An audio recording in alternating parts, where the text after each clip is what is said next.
Jay, you gotta start by breaking down finishing up fall camp and what you feel like the defense accomplished. Well, I thought we took another big step forward from spring ball till now on just familiarizing ourselves with the scheme, what we need to get accomplished with the plays that we're running. I know the coaches are way more comfortable with who the players are and what they're all about.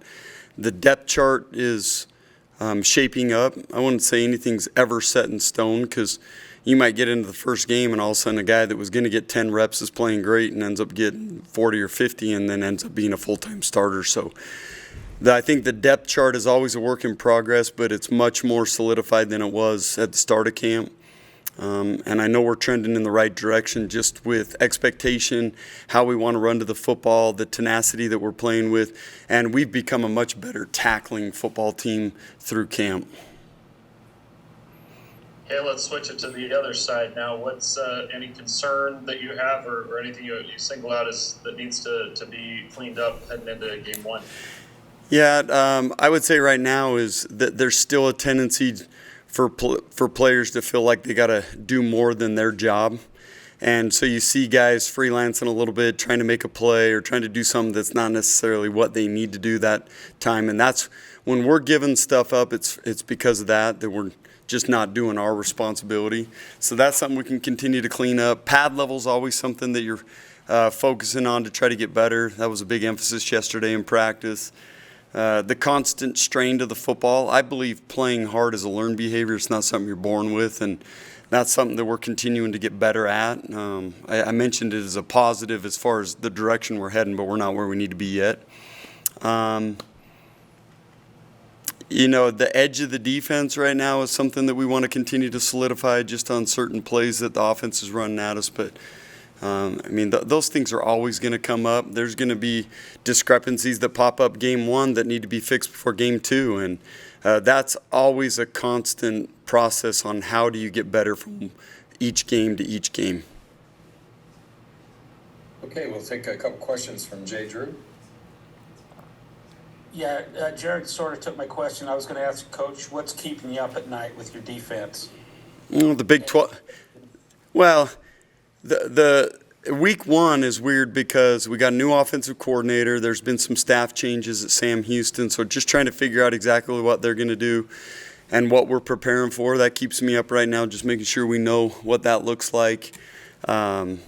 Week two, same thing, new offensive coordinator at Southern Utah. So those are always interesting things because usually you spend your summer preparing for your first two or three opponents, and these guys are a little different because they've got new coaches coming into those programs. So that keeps me up. Big 12 offenses keep me up, just making sure that we put our players in the best positions to be successful. And then, just everything about defense, being able to stop the run consistently. Anyone can stop the run if you put 11 guys in the box, but then can you hold up on the edges? And formulating schemes and plans that fit our personnel is going to be critical, but that's what I love. That's my responsibility, and the other coaches' responsibilities is putting our players in positions where they can be successful. Then my second question is, how has Eddie Heckard held up? Has he been what you thought he would be when you brought him down from Weber State? Well, he's been outstanding, and he brings a toughness, a tenacity that really it only took one or two practices for the players to realize here at BYU why I brought him and why I wanted Eddie with me, because he does things the right way. He doesn't say anything. He's an intimidating force out there just the way he plays physical. He's disciplined. He's tough. So those things are critical. And then, Cam Garrett, I'll mention him too. He's done the exact same thing. Those guys have brought a presence that they know my expectations. They have helped me relay to the other players exactly what we want to get accomplished. And both those guys playing at a very high level right now. Okay, next we'll have questions from Mitch Harper and then Jared Lloyd. Jay, how would you assess the overall execution of your defensive scheme from all these new players that are learning the scheme for the first time? Well, understanding that it's new to a lot of them, I think we're right on track. I don't think we are where we need to be.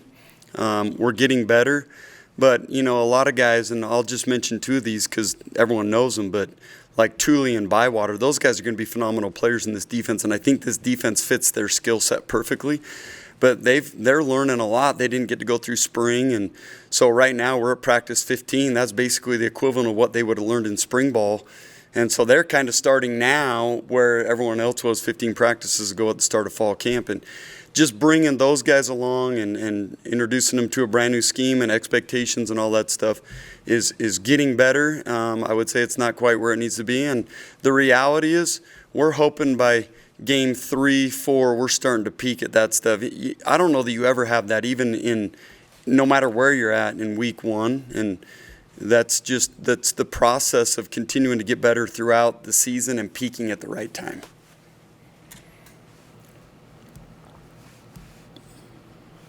Go ahead, Jared. Kalani's talked about how he's been pleased with the depth, Jay, and I know in the past the BYU defenses have run a lot of players out there,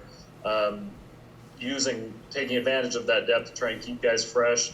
You've said that you want your guys to, the best guys on the field. How do you plan to manage that, and as far as the substitution patterns?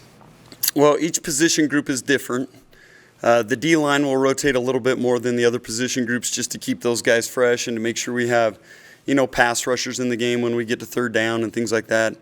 The linebackers will rotate a little bit less than the D-line, and then the secondary doesn't rotate much at all. There are subs that occur at each position group just here and there because you want to develop players too. We have some good young players coming up through the program that deserve to play, but you also got to earn your stripes. So you'll see substitutions. I don't think it will be to the extent that you've seen here in the past. But you will see substitutions. We got to bring players along. What you're going to see, I think you're going to see really, really great special teams from us because a lot of those guys that were getting the 3s and 4s reps on defense in the past weren't playing much special teams. Those guys are going to be all throughout our special teams. I think that's going to really aid in those groups being better. Yeah, so I don't know how to answer that other than it's really position by position, player by player, and the best guys will be on the field the most. Well, and that's kind of what you have to do. I get that. That's kind of how you have to play it. We've talked a lot about some of the main guys who kind of stood out, maybe surprised you, earned some reps that maybe you didn't expect here in the last few weeks. Well, I don't know if surprise is the word, but Jacob Robinson's played at a really high level. I actually like the development of some of the corners that might not play as much, but they show that the future of that position is very bright. I think Coach Guilford's done a great job with those guys.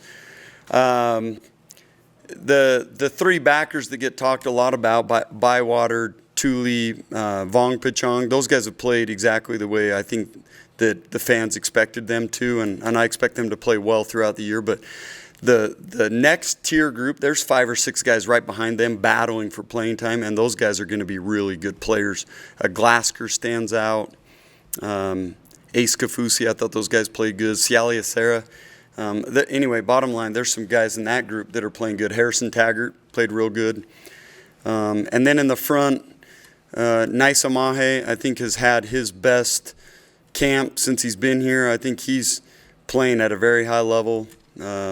Batty had a really great practice, in the scrimmage, and he's doing a lot of great things that the fans will expect. So, we're heading in the right direction. We're trending where we need to get. Talon Alfrey stood out the last couple of days as being a real reliable guy at safety. So, we're trending in the right direction for sure.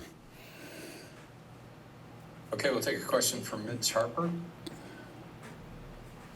Jay, do you have any unique position titles within this defensive scheme? And in years past, we've seen here at BYU, they had a position called the Frodo. We see at Oklahoma, they got the Cheetah position. Is there any unique, titles of positions that you have within this defensive scheme? No, not really. I guess the Sam Backer we called the Stud. So he 20 years ago, stud meant something. I don't know if people still use that term, but we don't. I mean, just the stuff I've always used for the last 25 years or so. Fair enough. And you noted some of the cornerbacks. How many of those do you feel maybe confident could contribute in games this fall? Well, I mentioned those 3, right? Eddie, Cam Garrett, Jacob Robinson. All 3 of those guys playing at a high level, but Maury Bomba's right there with them. Marcus McKenzie's going to be a phenomenal player, maybe as good as anyone who's played corner here, and I know that speaks volumes, but I think he's going to be an outstanding player. We just got to keep him healthy. Caleb Christensen's played really well at the backup nickel spot. Evan Johnson. Bottom line, I mean, there's a bunch of guys in that group that if somebody went down, I don't have any problems with plugging those guys in. We just need to get them reps. And like I say, I mentioned Marcus, but he's a young player in this program that's got to continue to figure out exactly what we're expecting of him. But that group of 4 or 5 guys I mentioned has a chance to be a real good group in the future. Awesome, Coach. Thank you so much for your time today. We appreciate it. Hope the rest of your day is great. Okay, go Cougs.